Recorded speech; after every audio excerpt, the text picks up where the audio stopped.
There's something very interesting that happens when you share that you've gone through some type of sexual trauma in childhood, teenage years, adulthood, whenever. People tend to treat you as though you're delicate. And yes, it's a delicate situation.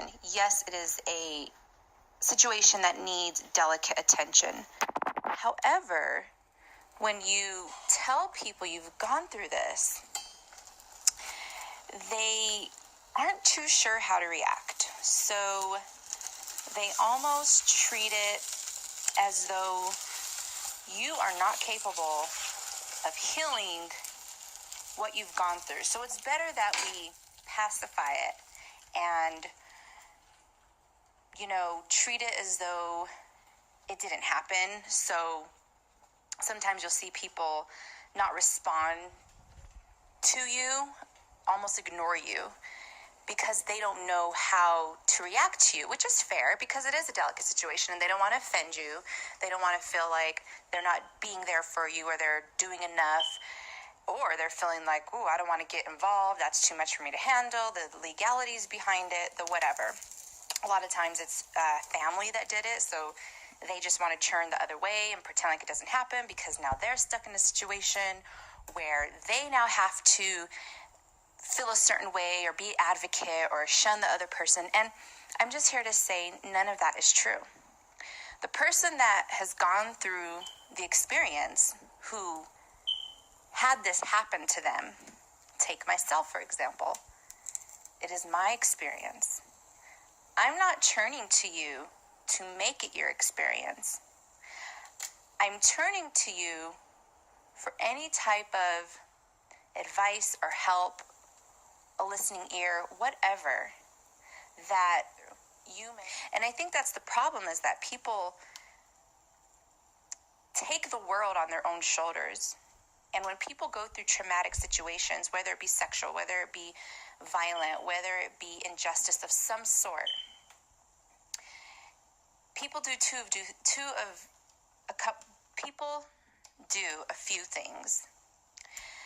They shut it down because they literally just don't want to deal with it. If I don't see it, hear it, I don't got to deal with it. It doesn't exist. Or then they feel like they have to take it on. And they take on this trauma that was somebody else's and make it into their own trauma. And that's not fair. So what I'm trying to say is, what people go through in their journey doesn't have to be a part of your experience if you don't know how to handle or deal with it. But what you can do is simply be someone who says, I hear you. I hear everything you're saying. And you know what? Even though I don't know how to personally help you, let me help you find the resources you need, and then remove yourself from that. Because it is a very energy taxing thing that people take on when you take on other people's trauma. And I'm not saying ignore it, because that is not at all what I'm saying. I'm saying be realistic about what you can handle when taking on other people's trauma. Be realistic in your own life and be fair to your own self, that when you decide to take on something that is heavy,